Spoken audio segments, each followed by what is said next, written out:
Thank you all for joining us. I am Kellsi Booth, the moderator for this panel discussion, and also a co-founder and board member of the Organization for Women in Nicotine and Tobacco, or Ownit, as we like to call ourselves.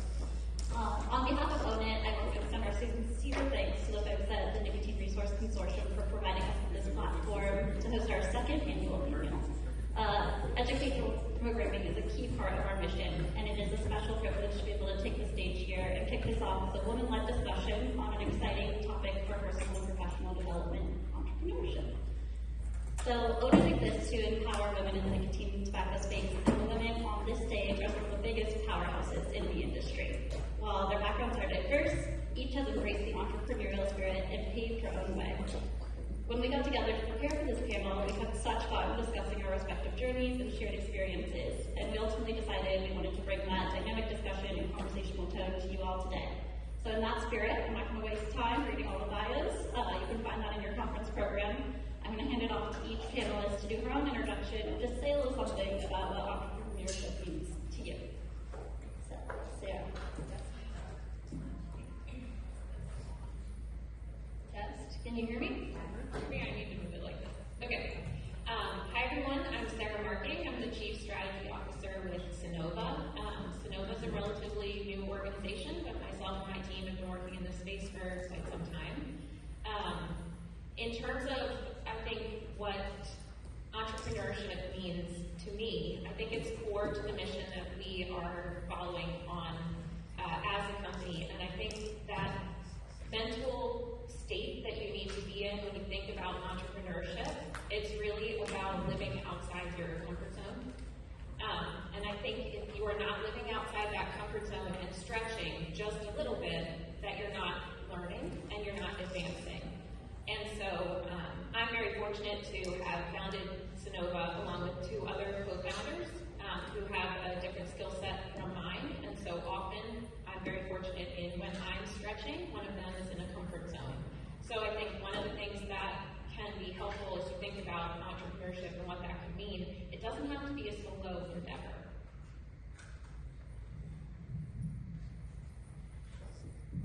Hello, good afternoon. Jessica Zdinak, founder and chief research officer of ARAC, Applied Research Analysis Company.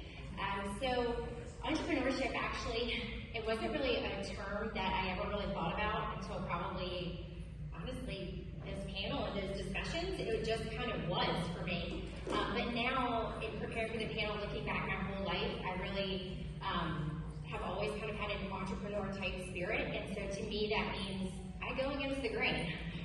Somebody says go left, and normally I'm going right. And sometimes with that, there's a lot of risk-taking involved. But also there is following your gut, your instincts, and being able to decipher when those gut feelings are or have some type of objective reality in them that can push you and motivate you forward. And so for me, it really means being different. It means, again, going against the grain, and when someone says that you can't do something, proving them wrong. It also means making sure that, you kind of have a scope of the land and know what you're getting into and having a passion for what you're doing. And so I think here in a little bit, I'll expand upon that. But I would say really the main word is being different. Hello, my name is Amy Madl. I'm president and founder of Valeo Sciences. My background, I'm a toxicologist by training, but also have expertise in exposure assessment and risk assessment.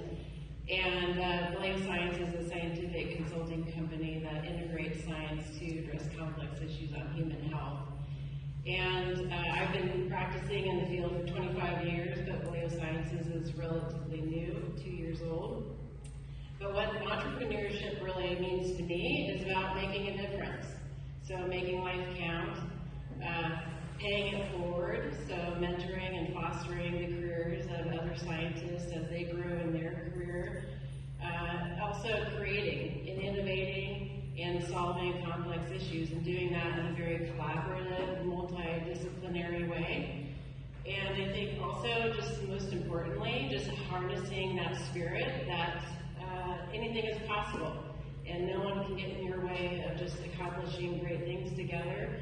with the people that inspire you and making it count. Good afternoon, everyone. My name is Lillian Ortega.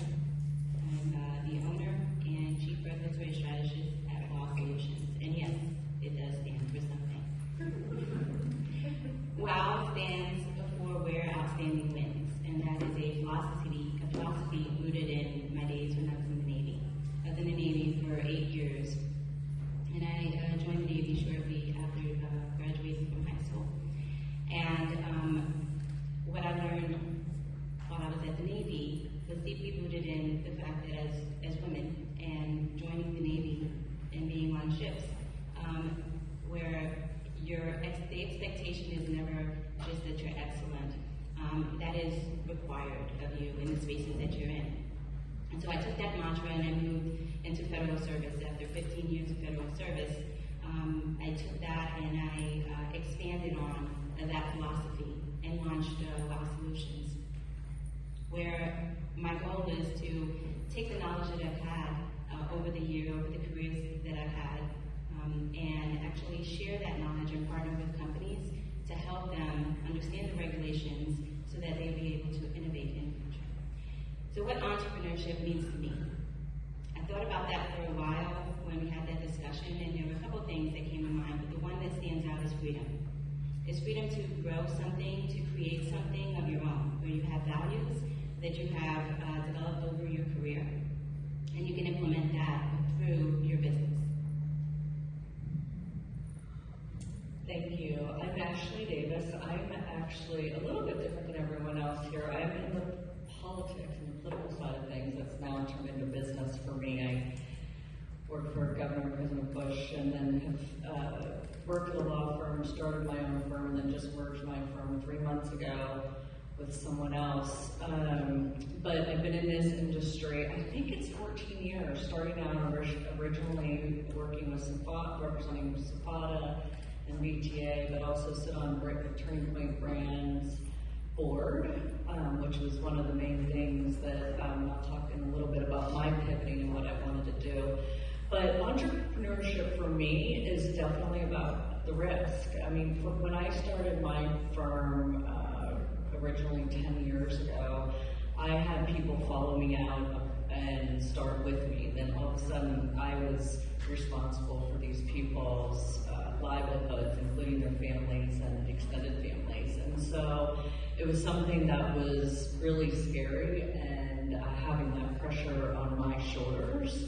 But it was the right thing to do, and taking the risk, good and bad, even if it's hard, is something that actually worked out and was very important for me. But you end up working harder than anybody by taking that risk. Great, thank you all for taking that up. Lillian, I'd love to go to you and hear more about your story, from the Navy to FDA to the private sector. You wear so many hats and so many different roles. What is your personal journey? What drove you to where you are today? So, a couple things. One, from a very young age, joining the Navy, you're in a setting where it's very structured, very disciplined, where you often find yourself kind of questioning, especially in environments that I was in. As a laboratory technician, I was assigned to ships, and so I was often deployed. And during those times, it goes back to the name of the business, Where Outstanding Wins. There was a unit that I was stationed with in the laboratory on the USNS Comfort, and it was a female-led unit. It was one of the first on the ship where they managed the laboratory, and I remember the Chief Petty Officer Scott, Chief Scott would say, we don't have any alternative but to be excellent in what we do, because the expectation outside of these doors is that we will fail. And so we need to prove them otherwise. And so everything that we do within the laboratory and outside and on the ship is that it represents excellence, because we are not just representing ourselves, but we're also representing the other women on the ship. So that, was deeply rooted in the evolution. And then after I left the Navy, I joined the federal service. The DOD and then FDA. And through those opportunities, every opportunity that was granted to me, and some that were not, because I always live by the mantra that every seat that I sat in, I earned it, and so every opportunity that was presented, even if it wasn't really presented for me, I made myself available to be in those spaces, and so I think that's important. That has helped me with my journey, but not to embarrass her because she's in the audience, but another personal, deeply rooted decision was to open my own, was to show my daughter that I can do this, and I want her to be able to do this, and I wanted to demonstrate that to her, and so those are the reasons why. So I think you talked a lot about the opportunities that were presented to you, but also some of the challenges. And I think that really resonated with us when we're having these discussions. Ashley, I know that you're known for the power pivot. I would love to hear more about how we can turn opposition into opportunity. Sure, and I should have said at the beginning, and this is the part of being a mom and a business person at the same time, I have to leave a little early today because I have to do something for my son, which I'm not going to go into because people think I'm insane, but I'm going to do it. Exactly. So one of the things that drives me crazy is where people sit around and say, well, I want to do this. How do you do this? Or how do you do that? Or how do you, I want to get to that next stage of my life, but don't do anything to get there. So in this topic of this conversation, the entrepreneurship, or starting something that you want to do, or Kellsi, I know you've taken risks in taking new jobs and things like that. Everyone around the table or around the room has stories like that. But I started thinking back, so now I kind of turn this into a speaking speech that I do. And it's about how through planning and taking risks and being comfortable with being uncomfortable to get you to that next stage. And I watched it throughout my life, and I didn't realize that I was doing it, so I just turned 50 in January, and I'm going through this pivot right now in regards to merging my firm, and so it frees me up to do some other things that I'm interested in doing. But, you know, it started out at 25 years old, and I'm not going to go through my whole life story, but I was in the West Wing during 9/11, and they were telling us to evacuate, and I was walking out the door, and something made me turn around, physically pivot, and come back in the West Wing that day, which led to a whole life of being in the bunker, being employee number one at Homeland Security after 9/11, that led to really what I am today and what I've done today, and laying the groundwork for that by taking that risk and that instant decision. And then, I go through 15 years of my career, and then I was turning 40, and I decided that I wanted to sit on corporate boards, and so I asked anyone that would listen to me that I wanted to sit on a board, and everyone patted me on the head and turned me away probably 50 times, and so I said, I'm going to go back and get my MBA at 40, and so that's going to at least make sure that people know I have this background. And so from that, and then going to a law firm, and then deciding that I wanted to be entrepreneurial and do something different, and but also doing it in a way that's respectful to the place I was, and making sure that, again, people that followed me that day to start a new firm, but also to make sure that I wasn't burning bridges that helped me for 13 years of my life as well. So, setting up, and that probably took me 2 years from the second I decided that I wanted to go from 50% overhead at a law firm to being entrepreneurial. For all the lawyers in the room understand that comment. But it took me 2 years to get to thinking about it, to actually doing it. And then just finally this last thing that I'm living in right now, which is merging my firm, took me 18 months from the second up. I realized that we needed to either hire 5, 6, 7 new people to stay relevant. For all you understand Washington, I'm not going to sit here and predict the FDA for anyone in this room.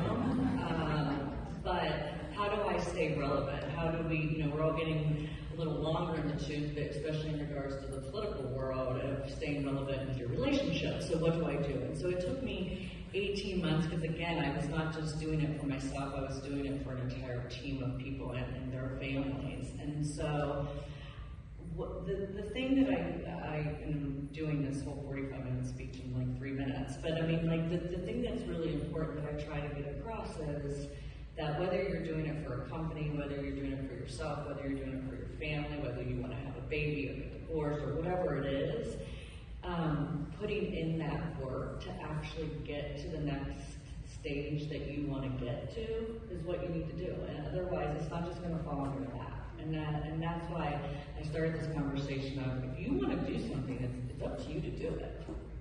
And I look at this industry, especially in regards to, let's talk about all the different people that started vape stores, or I mean, just in that section alone, or their own businesses. I mean, if you look at this industry is more entrepreneurial than so many. I mean, I can't even know what I compare it to. And so, people taking that risk, doing that planning to get there is just something that I truly believe in. Yeah, I think that, we've talked a lot about some of the challenges that we've faced, specifically as women in this industry, and how we've overcome them. Do any of you want to chime in on?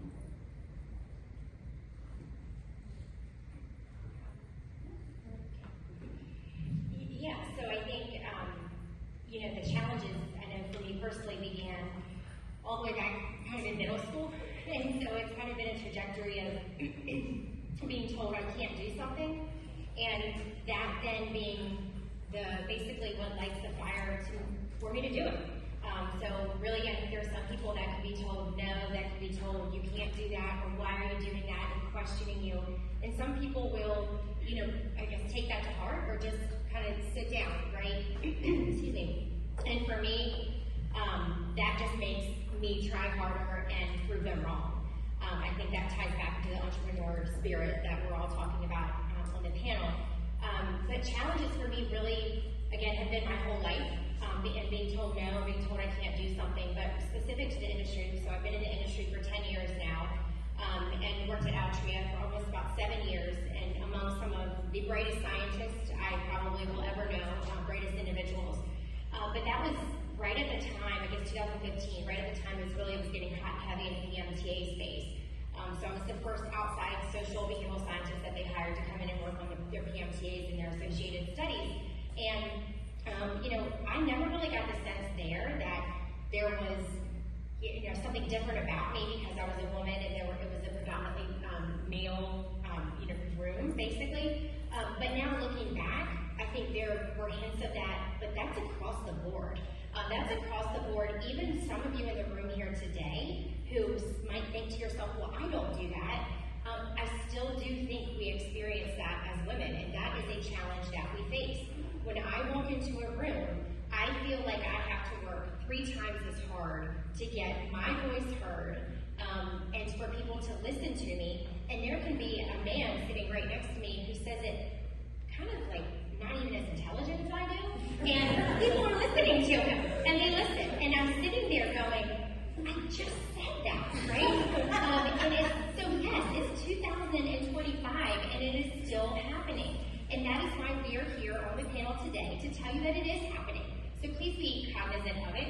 But so those are definitely some of the challenges. And I would say one more is, the questioning. So the questioning, and whether or not it's because I'm a woman or used to have long hair, I don't know, whatever it is. It typically is men who will say, well, what is it that you do?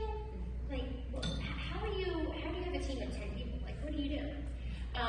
And women, especially those that are on this stage, I've experienced nothing but positivity, support, oftentimes maybe calls and crying and that emotion, and that's very wrong among those people that you trust. But I would say we might end up in a place where never doubt the power of a woman, and not to put, to say anything among women who do not have kids. But as much as I would, basically fall on a sword and die for my kids, that same amount of passion and drive is applied, within our business as well. And so, yeah.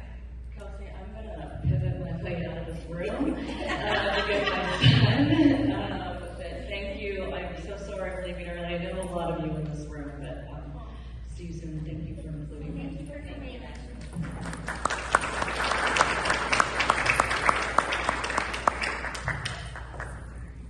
I just wanted to come back to some of what Jessica was saying and this passion that she has for her business, and I think that exists for a lot of us.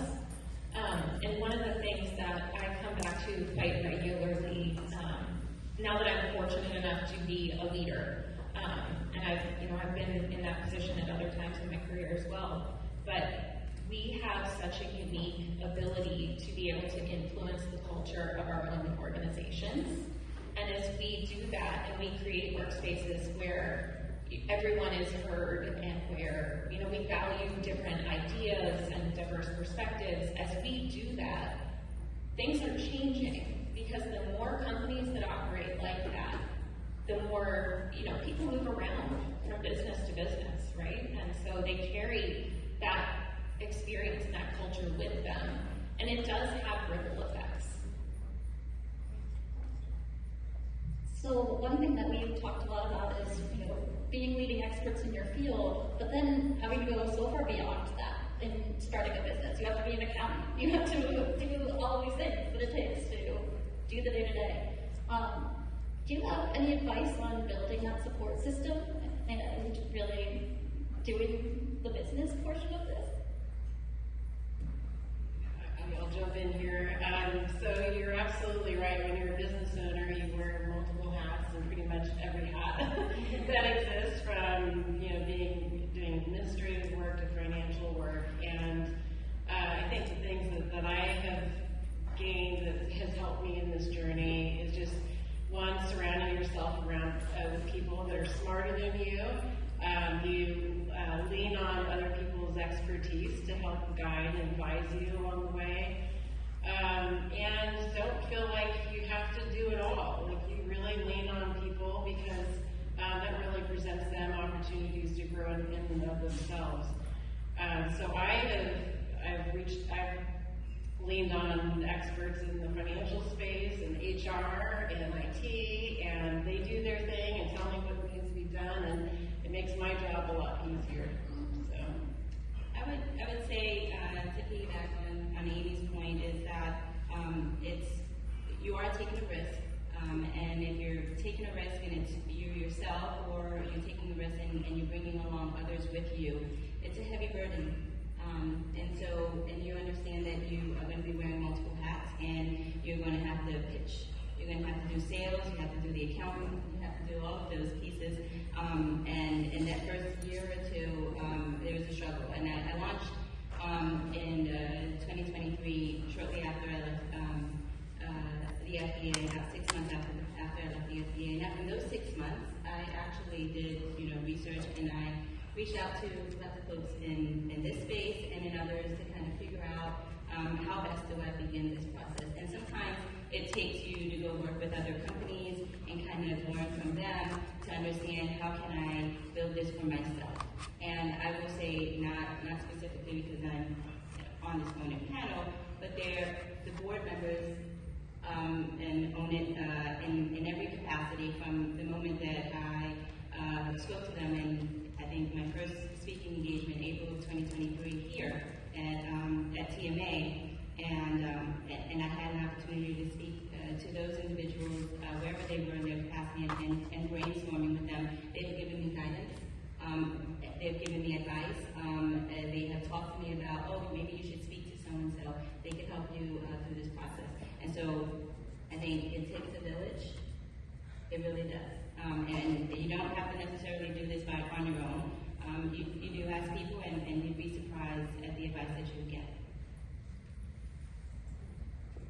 Yeah, to expand upon that a little bit, it's finding a trusted board, so to speak. So individuals who basically have skill sets, have personalities, have experience that you don't have, that you trust, is really important.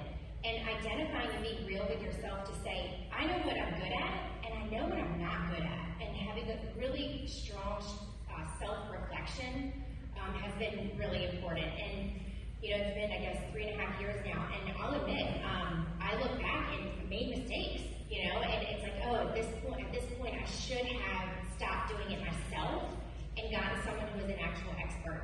Or at this point, maybe I should have continued doing it myself and not gone externally. And it's one of those things where, as your business grows, when it was just me for about a year, you're going to have a very different structure and needs that are very different than when your business grows. And so now, within a 7-month time frame, we went from 2 to 3 people to now 12 people, full-time employees. That is a significant growth within a very short period of time. I was not ready for that. So I am now backpedaling to catch up, and the people are now in place. But that's a significant amount of stress. And so had I really listened to some people early on, I think it would have grown a little differently. That would not have been as stressful. But we're making it, right? We learn from your mistakes, learn from others, and listen to them. But make sure they're the people that you trust, that you know are by your side and want you to succeed. I think is very important. But then, also just recognize, again, as the business evolves, your needs are going to evolve. The point at which you need to pull the trigger on those needs and hire outside experts, it just keeps changing. It's kind of like what I say I ask twin moms all the time, I'm like, does it get any easier? And they're always like, no, just gets different. And, and it's kind of the same exact thing when you're hired to business. So I'd like to add to Jessica. Those were great points, Jessica. I think giving the advice that I constantly tell myself is giving yourself space to fail. It's okay. You're not always going to get it right. Ask questions. People will be there to help you, and you'd be surprised at the help that you can get, and partner with people. There may be people that, don't put yourself in a box where you think you have to know it all and do it all. There are people that are out there that are looking to help you, to partner with you, so that you can continue to grow your business. You don't have to be the all that can be all of your business. I think those are all great points, and everyone has a different journey to how they got here. But are there any other key takeaways or pieces of advice you might give to members of this audience who are starting out on their own entrepreneurial journeys? I'll take a crack at this one. It's been said in some different ways, but I think it's really important to find your champions. And you all have pointed out that oftentimes, there are women who can be mentors to you. I have certainly had friends and mentors who are up on the stage and in this room. But I've also had important mentors and champions in my career who weren't women. And I think in areas where there aren't as many of us as maybe we hope that one day there will be, as we work towards more balance in the workplace. I think 2 really important champions in my life have been my male colleagues. One of them, I think back to my early career, and I started my work in med device, actually, a diagnostics company, and I was pipetting things at a lab bench, like the bottom of the food chain. And there was a senior level director at the company who, as I had the opportunity to do things and show my skills, he noticed me. And he continued to give me opportunities. And when I left that company 6 years later, I was his lieutenant, and they had created a new division of the company where I was leading cross-departmental continuous improvement initiatives. And that would not have been possible for me without him championing those ideas, giving me the credit that I was looking for, the work that I was doing. And so it's really important to foster those relationships. And sometimes it won't be the women in the room. Not to embarrass him, but there's another person in this room, Andrew Joyce, who is the co-founder of the company that we've started together along with our other partner, Kim Mullins.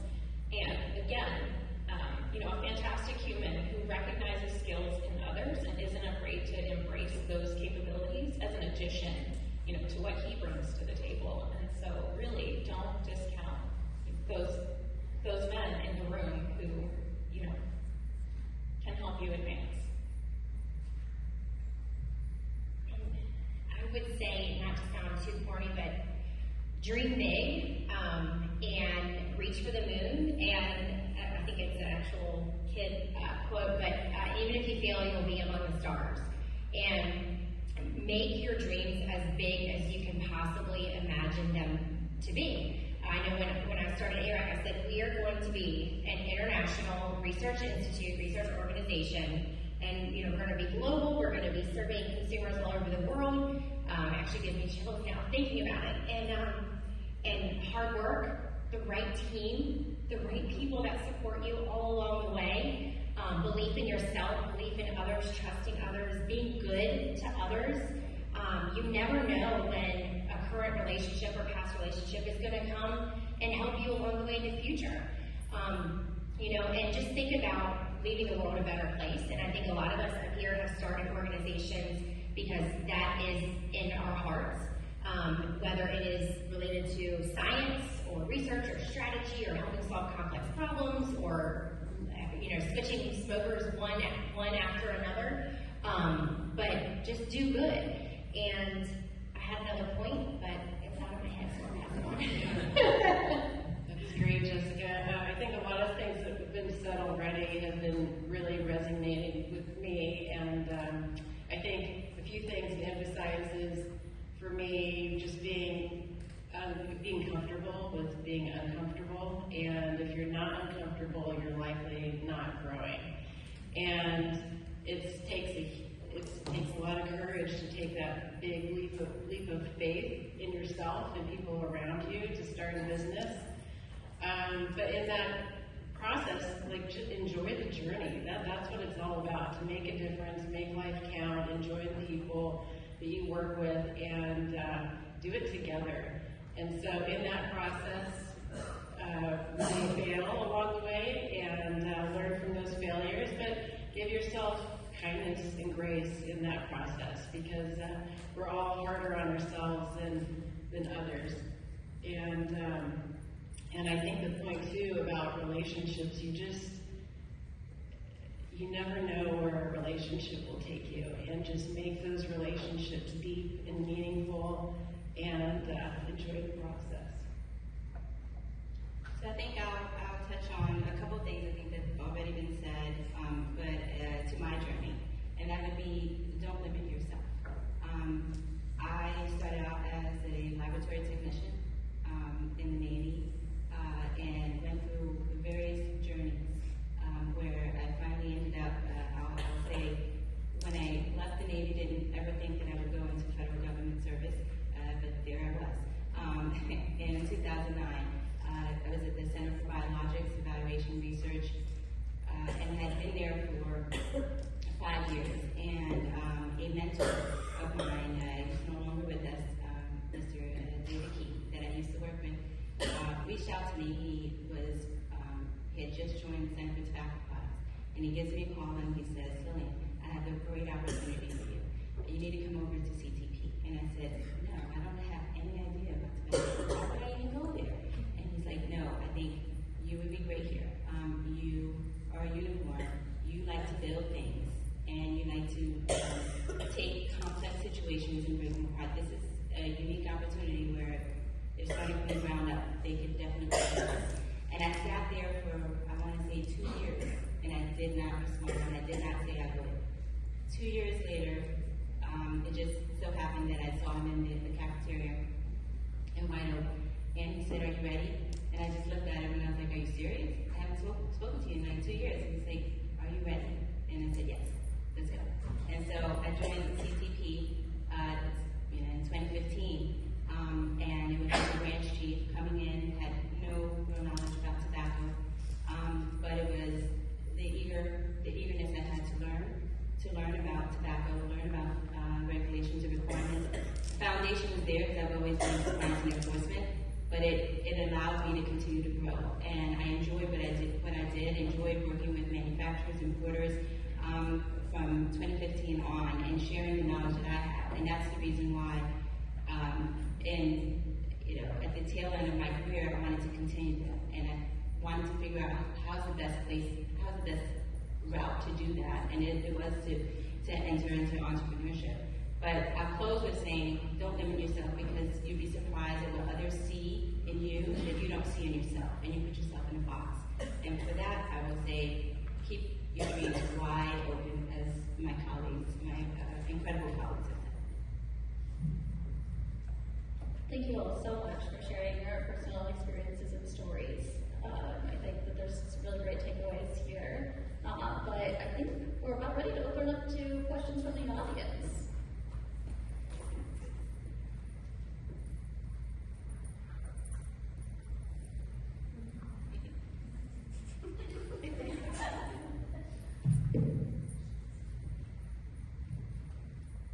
Anybody? Oh, there you go.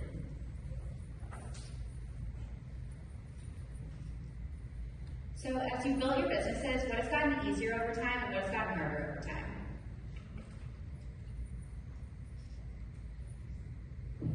I can start. What has gotten easier over time? Being comfortable with, for me personally, is I've always been tied to either a uniform or a title, wherever I've been. So being comfortable not having that. Also, I've been in federal government for a long time, so comfortable socializing. That was not that was not something that networking and pitching yourself and that sales piece of it.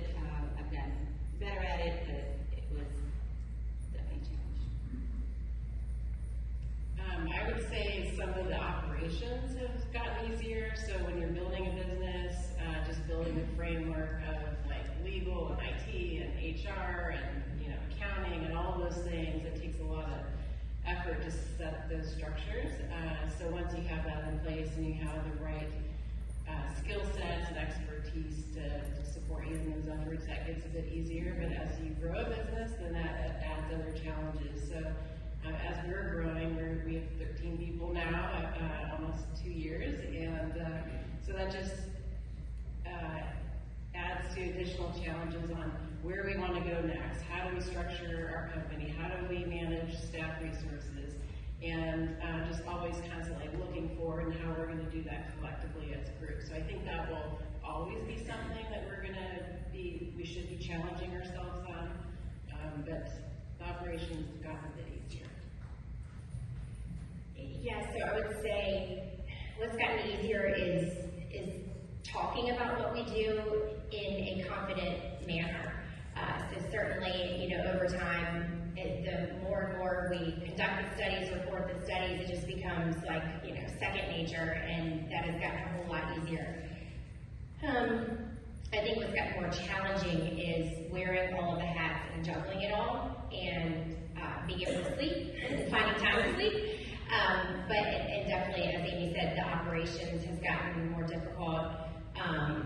And I think it's then really when the more people that come into your team, the more you're having to account for different personalities, different working styles, different ways of doing things, different perspective on how to do it, especially, in a room full of scientists and everybody has a different perspective. The conversations can go on and on, which is phenomenal and so much fun, but at the end of the day, work needs to get done and move on. So I think the operations, but that's something I think we just go in and accept it's always going to be a challenge as growth continues.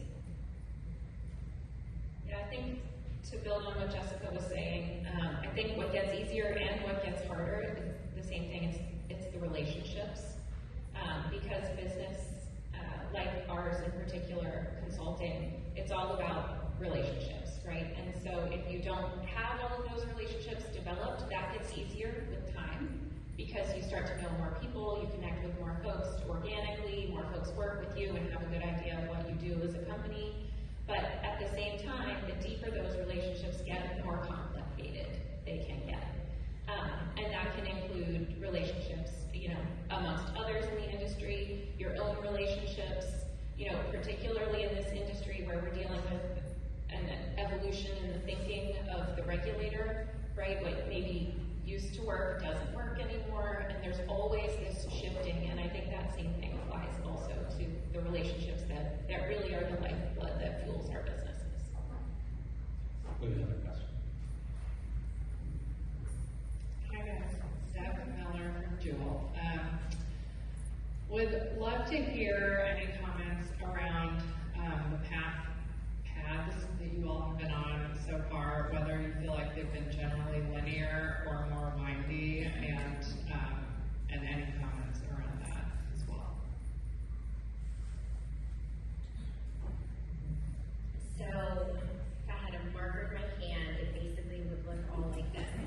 So, absolutely not linear. However, it all makes sense for me personally. So, it all comes down to wanting to make a difference, change the world, and make an impact. And so, whether or not I began high school, I had no idea what I wanted to do, and never had a psychology course, and so it really made sense for me to really have no idea what I wanted to do. Went to college, and really just kind of was a free-spirited individual.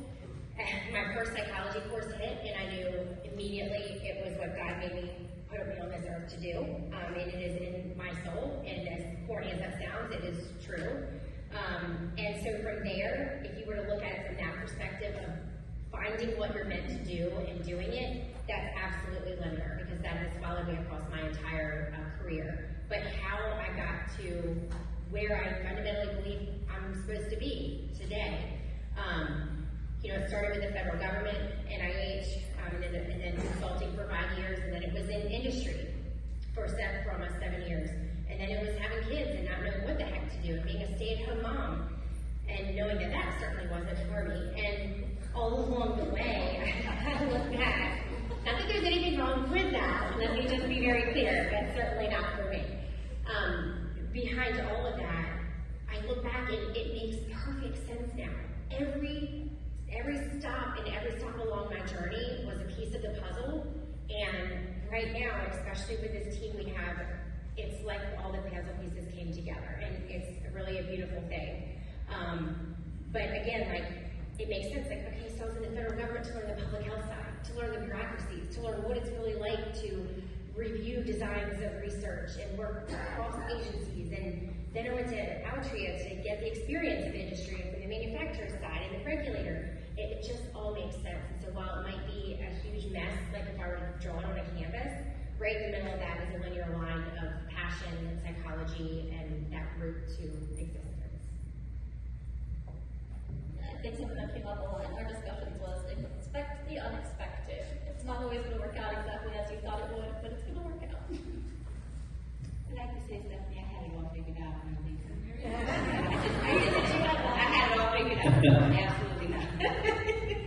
Did not, but I think definitely not linear, but I would say started to take shape probably as I was ending my career at FDA. It started to take shape for me there, where I figured out I like doing what I'm doing, which is communicating with the industry, and I felt like it wasn't working for me anymore where I was, and so I wanted to do something else. I might add something. So on paper, my journey may look linear, but it doesn't feel like it was. So I started off as a baby toxicologist 25 years ago. I was very fortunate to be the third employee of the consulting company and helped that founder grow the company to over 125 scientists. And in that journey, I wore all the hats that you can imagine. And I think at that time, I never really appreciated what I would gain from that. But looking back today, I can see it was a great training ground for my entrepreneurial journey today. And one thing that was very valuable from that experience is I can take all the best of the best of that journey and leave the worst of the worst behind, and make this next journey really beautiful. So. We have another question. Oh, sorry. I just rounded out really quick.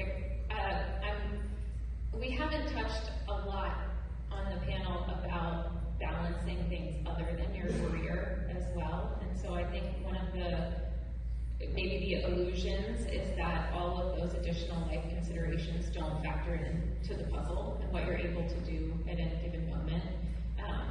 I'm married, I have 2 kids, 6 and 9, and I could not do what I'm doing today when my children were smaller. And so I think there is also an aspect of being realistic in terms of your life situation and what you can achieve at any given time. Because as important as our careers are to all of us, they're not everything, right? They have to be balanced against those other life factors. Angela? Angela Ho-Chan, I know everyone on the panel, and I think you guys are super brave. You're smart women, and all of you have meteoric rises. Quick question. We talked about opportunities and challenges and struggles. I wanted to end on a high note. Can you tell us a little bit about one of the happiest or most joyous projects, events since starting your businesses?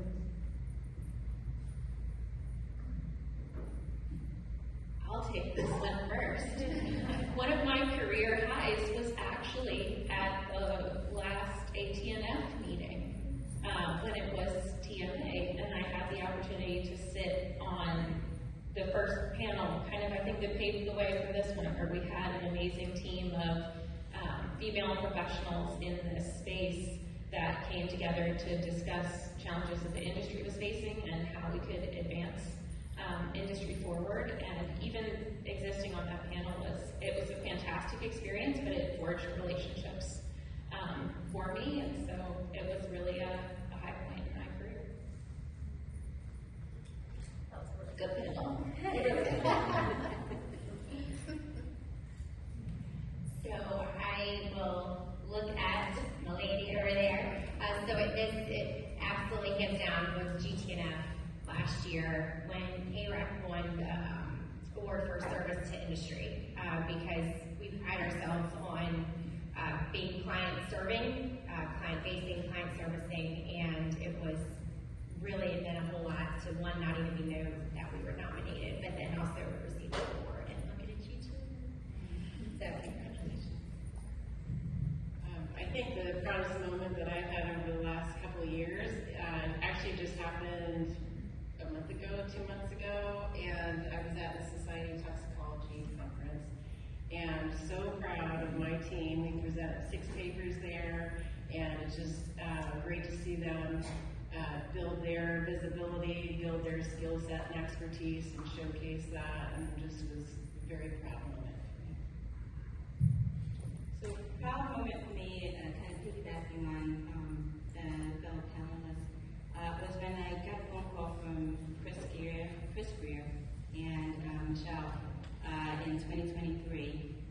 They had heard that I had left FDA, and they asked me if I could speak, and it was my first speaking engagement outside of my federal title and capacity. And I was very nervous, and I remember Michelle and Chris, they were just so excited for me to be there, and to be able to speak as myself, Lillian, and all the work that had been done on enforcement. And it just brought so much joy, because I really did sneak out the back door when I left CTP. I didn't tell anyone. I took 6 months, and it was like a total break. And I was like, oh wow, they found me. But it was a highlight for me, because it was someone, an organization wanted to hear what I had to say. And so, thank you for that. I just want everyone to know that we did not want any of this. It's much appreciated. Last question. Hi there. There was a fabulous panel. I particularly appreciated the last question, and it's wonderful to hear about everyone's successes. I just wanted to turn to Kellsi and ask her about her power pivot, please. Yeah, so I think for me, my biggest success has been being a part of Ownit and founding this group and sitting on the board and just seeing how much it impacts people's lives.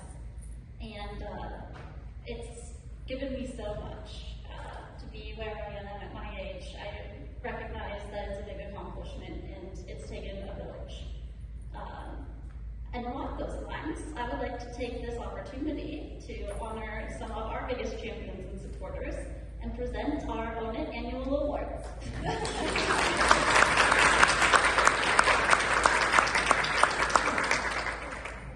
So I would stand up, but I'm broken.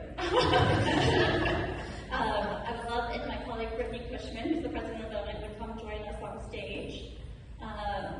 And as she makes her way up here, it is my absolute privilege to present the Ally of the Year award. This year's award is going to someone who truly embodies allyship. He is brilliant and charming and was one of the first people who made me personally feel welcome in this industry. And he's been a strong supporter and advocate of Ownit since day one. But more importantly, he shows up in the room where the decisions are made, in the moments where it might be easier to stay silent, having conversations that challenge people to grow. He has consistently used his platform to lift women up, providing mentorship, creating opportunities, and modeling inclusive leadership. This type of ally creates stronger, better, and more equitable spaces for everyone. So on behalf of all of us at Ownit, it is my honor to present the Ally of the Year award to Brian Perpolo.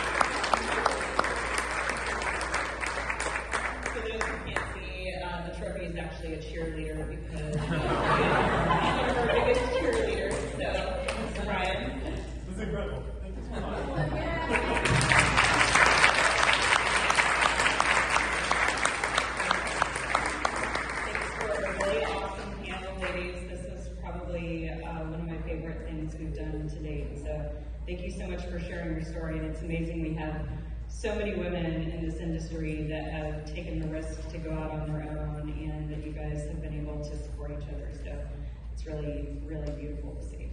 Thank you. So I have the honor of being able to give out what I view as our organization's biggest honor, which is what we're calling our Woman of Distinction Award. And the inaugural award absolutely has to go to someone who's inspired all of us and was really the champion of women in this industry from the beginning, and that's Elise here down front. We'll come up with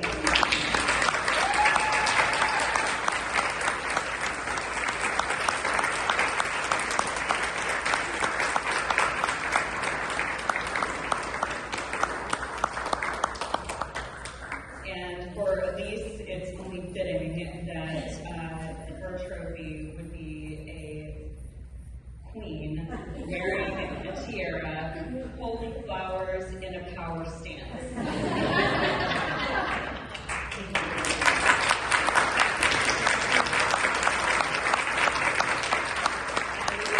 is a champion in many ways, not only for the women in the industry, but also in raising her own children and their lovely, lovely children. And I know that that's also really important to you. So thank you so much for all the support you've provided to these ladies and pretty much every lady in the industry. So thank you again, Elise.